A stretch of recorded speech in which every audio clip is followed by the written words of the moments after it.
My sister destroyed her own marriage, got kicked out, and demanded I funded her legal battle. When I said no, she had a public meltdown, attacked me, and even ruined my cousin's wedding.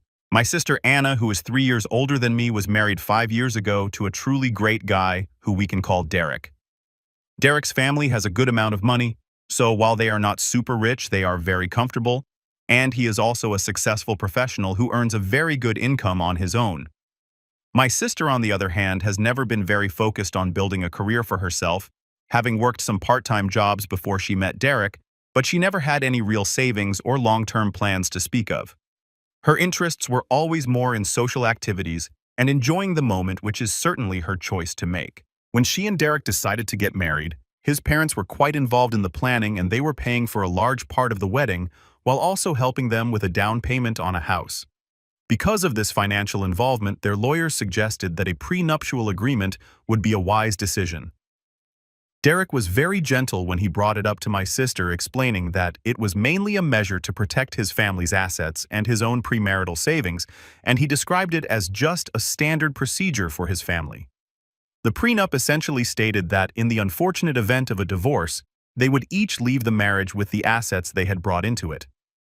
Any wealth they built together during the marriage would be split between them, but his inheritance and pre-existing family wealth were to remain off-limits. The agreement also contained a very clear infidelity clause, which specified that if either of them was unfaithful, the unfaithful party would not be entitled to any form of spousal support or any share of the assets that were accumulated during the marriage. My sister was not at all happy about the prenup at the time, and their discussions about it led to a lot of arguments. My mom even got involved in the dispute, telling my sister that she found the whole idea to be insulting. Throughout this entire process, I chose to stay out of it completely, as I believed it was their relationship and therefore their decision to make together. In the end, my sister did sign the agreement because she wanted the big wedding and the comfortable lifestyle that came with being married to Derek. So she agreed to his family's condition. For 5 years, their life together seemed to be perfect from every angle. They lived in a beautiful house and were able to travel quite a lot. And my sister never had to work because Derek was very good to her and paid for everything. He bought her a nice car and made sure she had a generous allowance for whatever she wanted, making it look like a very happy marriage to anyone who saw them. He always seemed to love her very much, and he was consistently kind and respectful to our family, including me. I have always been more of a quiet and reserved person, and I have a stable job in a technical field that I have worked very hard for. While I do not make a huge amount of money, I am very careful and responsible with it. So I have been saving aggressively for years with the goal of buying my own small apartment.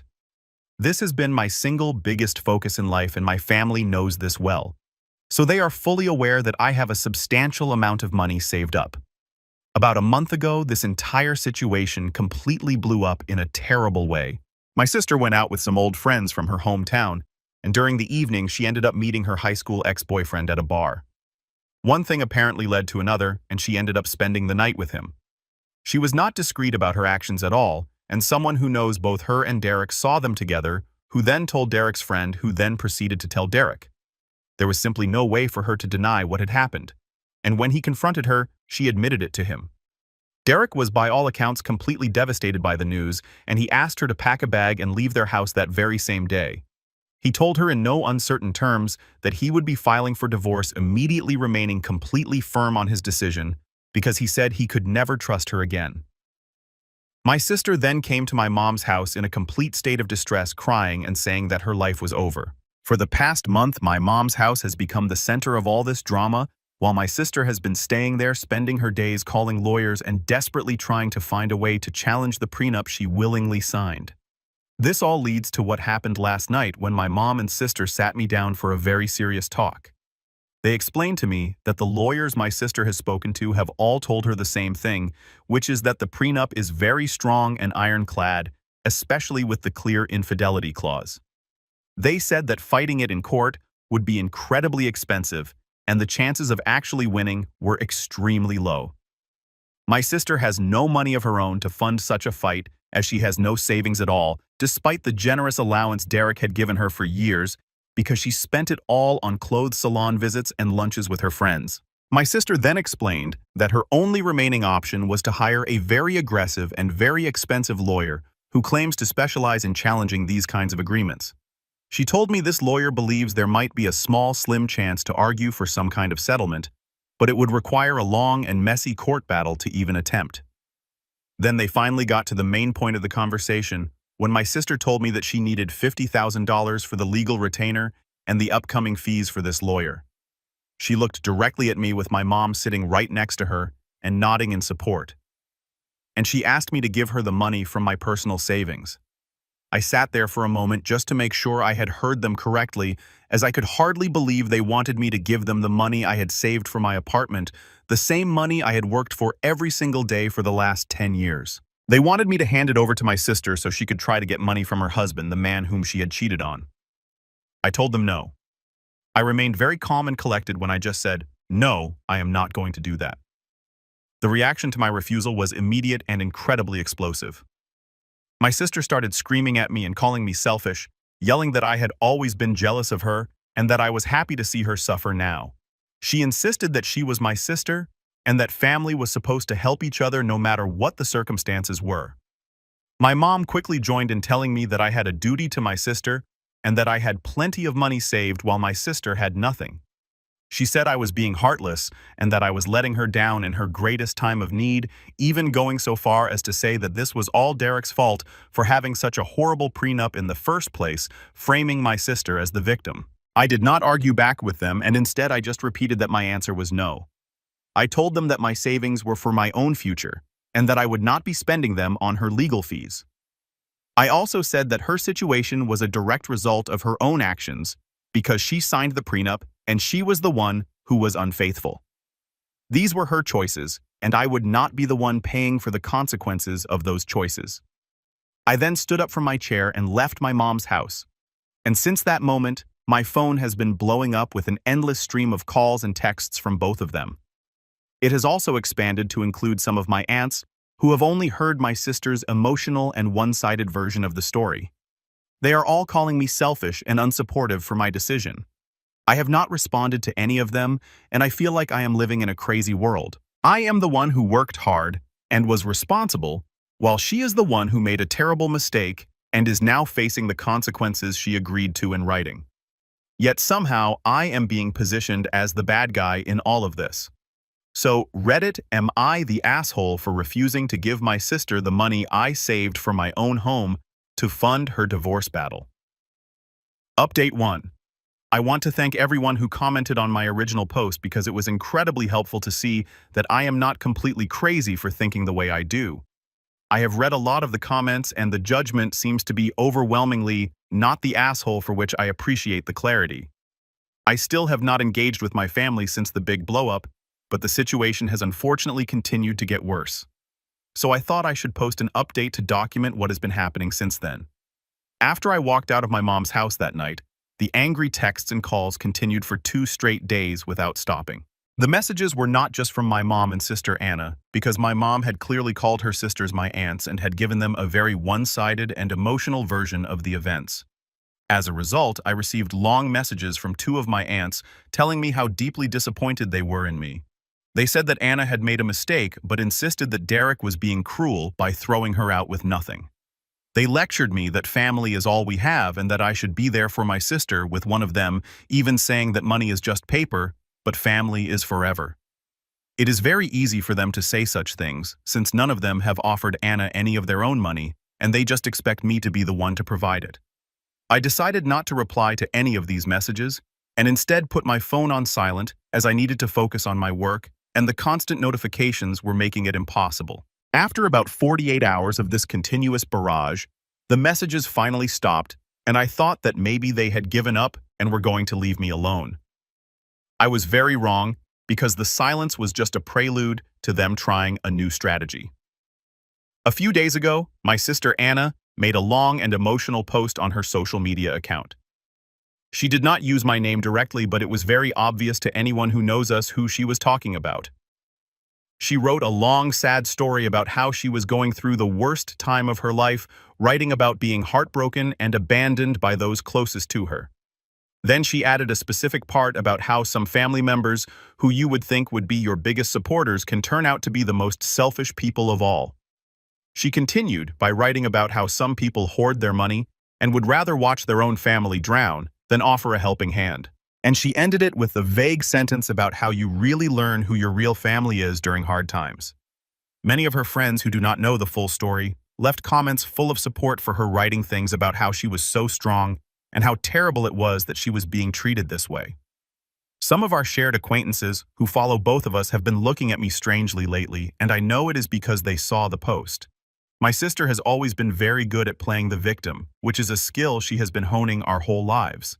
When we were kids, if she broke something, she would cry so convincingly that my parents would end up blaming me for upsetting her. And this feels like the adult version of that same behavior. The social media post was annoying, but I knew I could ignore it. What happened next, however, was much harder to ignore. Last night, my mother showed up at my apartment building unannounced. I live in a secure building, so you need to be buzzed in to enter. And around 8 p.m., my intercom rang, revealing it was her. She had not called me beforehand to say she was coming. She just showed up on my doorstep. I did not want to let her in, but at the same time, I did not want her to make a scene in the lobby for all my neighbors to see, so I buzzed her up. The moment she got inside my apartment, she started in on me again. But she did not yell this time, instead trying a different tactic. She was crying as she told me that Anna was not eating and was crying all day long. And she claimed she was worried about Anna's mental health. She said that I was being cold and that my refusal to help was pushing Anna over the edge.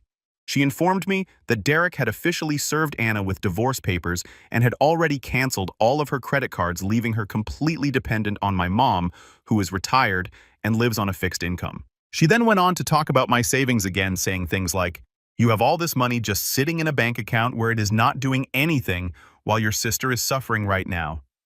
You can always make more money, but you only have one sister." I tried to explain to her that the money was not just sitting there, but that it was the result of years of personal sacrifice. I reminded her that I did not go on vacations. I do not buy expensive things, and I have worked overtime whenever possible, all to build that fund for my future security. Her demeanor changed instantly when I said that, and the tears stopped as her face became hard. She told me that our father, who passed away 10 years ago, would be ashamed of me for my selfishness, saying he always valued family above everything else. She then accused me of thinking I was better than them simply because I had a better job and had saved my money. And she said that I was looking down on my sister. The conversation just went in circles from there, but I stood my ground and told her my decision was final. Eventually, she got very angry again and started pointing at things in my small apartment like my television and my laptop, suggesting that I could sell those things if I really wanted to help. The entitlement she displayed was truly shocking, as she genuinely believes that my personal assets are a family resource pool that she and my sister should have free access to. I finally had enough of the circular argument and told her that I was done with the conversation and that she needed to leave my home.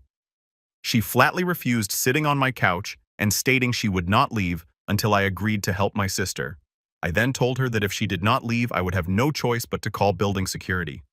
That was when she finally stood up. She walked over to me, and for a moment, I honestly thought she might get physical. Instead, she just got very close to my face and told me that I would regret this, whispering that when I am old and alone with my money, I would remember this moment and realize what I had thrown away. Then she turned around and left, slamming the door hard behind her. I have now blocked my mom's and my sister's phone numbers, and I also blocked my aunts who were messaging me. I know this is a big step to take, but I feel like I have no other choice because they will not respect my boundaries, and the pressure is not going to stop. I am worried about what they will try next. As the social media post and my mom showing up at my apartment feel like a significant escalation, I feel like this is just the beginning of a longer fight. And while I am not changing my mind about the money, I am starting to realize that my relationship with my mom and sister might be permanently broken because of this update. It has now been a few weeks since my last update, and I thought that blocking their numbers and having that final confrontation with my mother would be the end of the harassment. I was very naive to think that because the situation has since escalated in ways I did not expect, and it has now directly impacted my professional life. After I blocked their numbers, I had about a week of wonderful peace, a quiet time, where I could go to work, come home, and focus on my own life. I started to feel like I could finally move on from this whole mess. But then, the email started. They must have realized their phone numbers were blocked, so they simply moved to a different form of communication to get to me. The first email was from my sister Anna, and it was a long and rambling message that was a strange mix of accusations and begging. She wrote that Derek's lawyer had sent her own lawyer a letter which officially stated their intention to enforce the prenup to its fullest extent, meaning she would be getting absolutely nothing. The letter also made it clear that they had definitive proof of her infidelity, so there was no point in even trying to fight that fact. Her email went on to say that her lawyer was now dropping her as a client because she could not pay the initial retainer fee and she was clearly panicking. She accused me again of abandoning her and said that I was siding with Derek against her. She wrote that I had no idea what it was like to have your whole life pulled out from under you, conveniently forgetting to mention that she was the one who pulled the pin on the grenade. The email ended with another forceful demand for the $50,000, which she called her last chance to get any kind of justice. I did not reply to the email, and instead I created a filter to send any future emails from her, my mom, or my aunts directly to a separate folder that I do not check.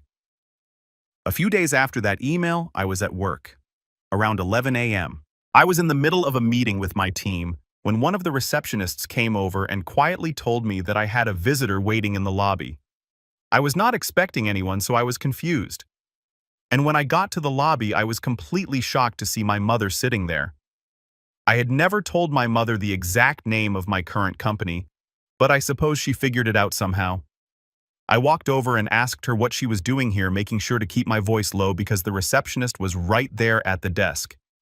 My mom stood up and began talking in a loud, dramatic voice for everyone to hear, saying that she was here because her daughter was in a terrible crisis and her other daughter was refusing to help.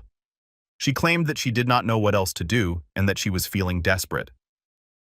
My face was burning with humiliation as a few of my colleagues who were walking by slowed down to look at the unfolding scene. I tried to lead her out of the lobby, but she pulled her arm away from me and started crying loudly. She told me that Anna was going to be homeless soon and that I was sitting here in my fancy office pretending like my family did not even exist. I told her that this was completely inappropriate and that she needed to leave immediately, but she just turned to the receptionist and said, "Can you believe it? Her own sister is suffering and she won't even help." What kind of person does that? I was absolutely mortified. So I walked her to the door and essentially had to push her out of the building.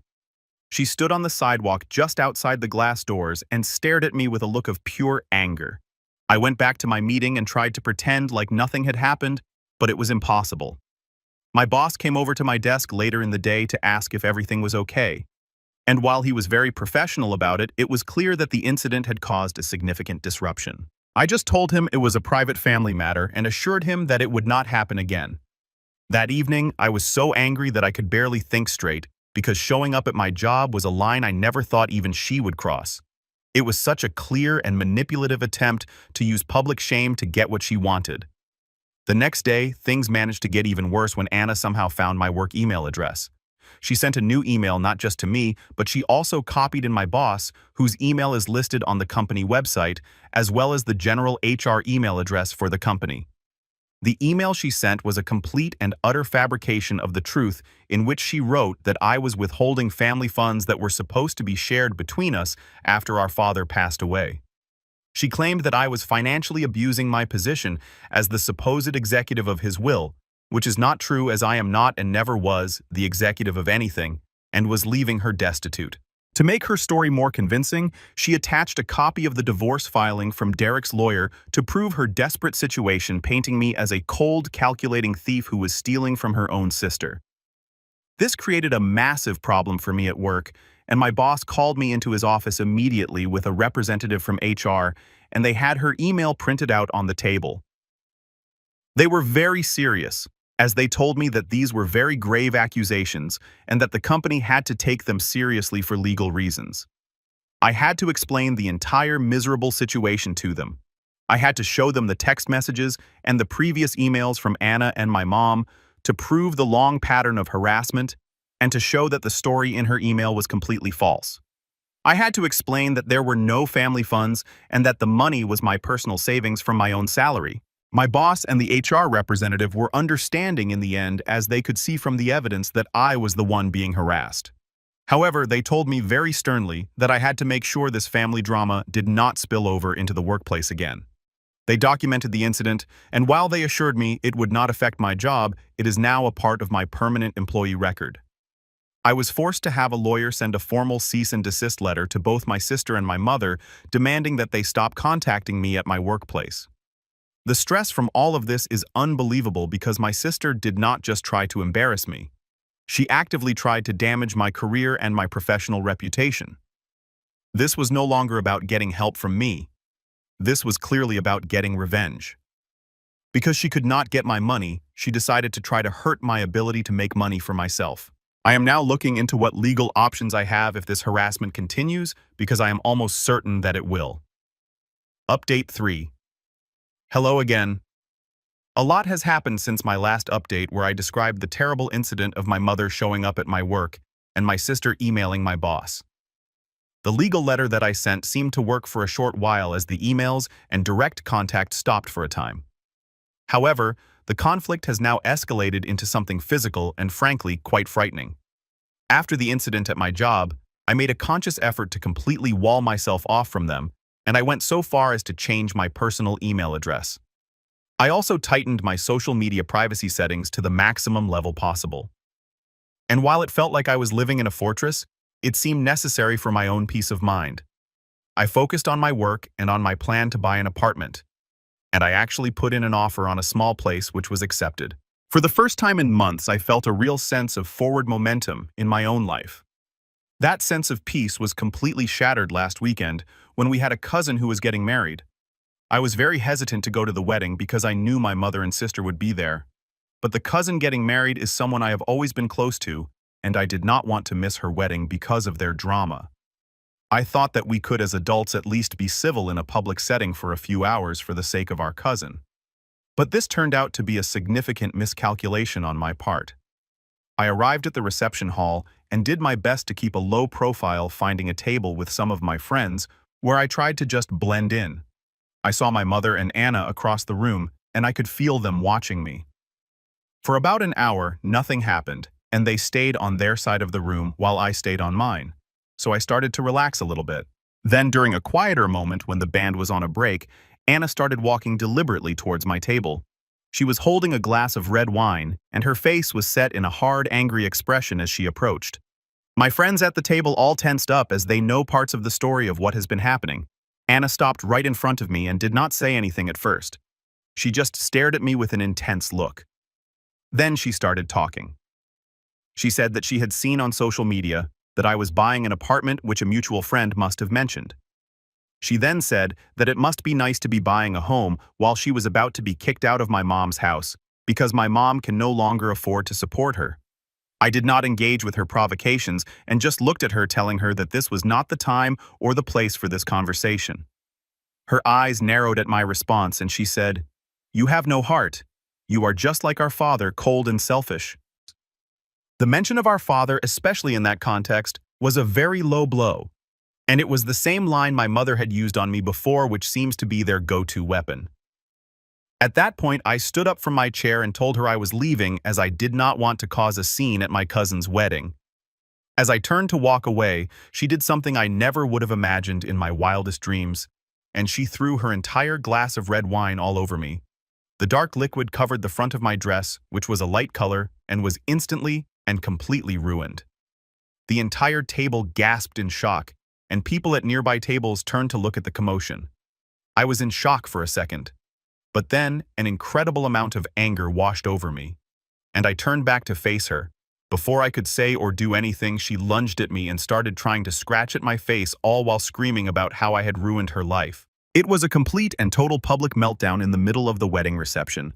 My friends and a couple of my cousin's groomsmen jumped up and managed to pull her off of me while she was still screaming and struggling against them.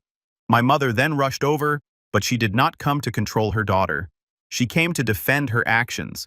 She immediately started yelling at me, asking me what I had said to set Anna off, trying to blame me for being physically attacked by her. The scene devolved into pure chaos, and the bride, my cousin, was in tears watching her wedding get destroyed. Her new husband looked absolutely furious at the disruption. The wedding was completely ruined by their behavior.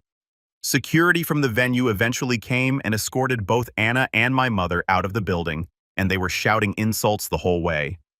I was left standing there covered in wine and shaking with anger. My cousin and her husband came over to apologize to me, which was absurd because it was not their fault. I told them I was fine and that I was so sorry that their special day had been ruined by my family. I left shortly after that.